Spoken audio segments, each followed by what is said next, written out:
నిజామాబాద్ జిల్లాలో ఇసుక అక్రమ రవాణా జోరుగా సాగుతోంది. పగలు రాత్రి అనే తేడా లేకుండా ఇసుకను తోడేస్తున్నారు అక్రమార్కులు. ఏకంగా రాష్ట్ర సరిహద్దులను దాటించేస్తున్నారు.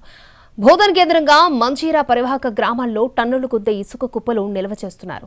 ఇసుక అక్రమ రవాణాను అడ్డుకునేందుకు వెళ్లిన హోంగార్డుపై దాడికి యత్నించడంతో ఈ దందా మరొకసారి బయటకొచ్చింది. నిజామాబాద్ జిల్లాలో ఇసుకాసురులు రెచ్చిపోతున్నారు. ప్రభుత్వ అనుమతి లేకుండా అడ్డగోలుగా తవ్వేస్తున్నారు. అక్రమ రవాణాను అడ్డుకునేందుకు వెళ్లిన అధికారులపై దాడులకు తెగబడుతున్నారు. బోధన్ కేంద్రంగా జరుగుతున్న ఇసుక అక్రమ రవాణాపై స్పెషల్ స్టోరీ ఇప్పుడు చూద్దాం. నిజామాబాద్ జిల్లా బోధన్ మంజీరా నది పరివాహక గ్రామాల్లో ఇసుక అక్రమ రవాణా జోరుగా సాగుతోంది. ఇసుక మాఫియాతో కొందరు అధికారులు కుమ్మక్కయ్యారు. రాత్రి పగలు అనే తేడా లేకుండా తవ్వకాలు చేస్తున్నారు. ఇసుక రీచ్లకు అనుమతి లేకుండా యథేచ్ఛగా తోడేస్తున్నారు. టన్నుల కొద్ది ఇసుకను డంపు చేస్తూ రాత్రికి రాత్రే రాష్ట్ర సరిహద్దులు దాటించేస్తున్నారు. ఇసుక రవాణాను అడ్డుకున్న హోంగార్డుపై మాఫియా దాడికి యత్నించింది. ఈ వ్యవహారంపై పోలీసులు ఆలస్యంగా కేసు నమోదు చేశారు. ఇంత జరుగుతున్నా పోలీసులు, రెవెన్యూ అధికారులు పట్టించుకోవడం లేదని ఆగ్రహం వ్యక్తం చేస్తున్నారు గ్రామస్తులు. బోధన్లో ఇసుక మాఫియా దాడులతో మంజీరా సరిహద్దు పల్లెలు వణికిపోతున్నాయి. 2 రోజులుగా ఇసుక తవ్వకాలు నిలిపివేశారు.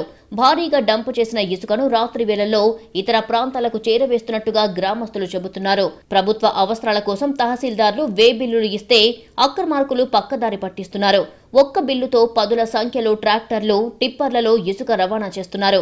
రెవెన్యూ అధికారులు, బోధన్ రూరల్ పోలీసుల అండదండలతో ఇసుక అక్రమ రవాణా జరుగుతోందనే ఆరోపణలు ఉన్నాయి. వాస్తవంగా మందర్న ఒకటి, సిద్ధాపూర్ ఒకటి 2 క్వారీలు ప్రభుత్వం పర్మిషన్ ఇచ్చింది. వారానికి 2 రోజులు రవాణా చేసుకోవచ్చు పర్మిట్ల ద్వారా అనేటటువంటిది ప్రభుత్వం దగ్గర ఉన్నటువంటి నియమం. ఆ నియమాన్ని తుంగలో దొక్కేసి మిగిలిన అన్ని రోజులలో కూడా ఏది పర్మిషన్ లేనటువంటి సిద్ధాపూర్ మందర్న కాకుండా ఇతర గ్రామాల నుంచి కూడా మంజీరా నుంచి ఇసుక తీసుకొచ్చేసి ఊళ్ళల్లో డంప్ చేసి టిప్పర్లు నింపిస్తున్నారు. ఇక్కడ ప్రజలకు అసౌకర్యం అనేది ఏర్పడుతున్నది.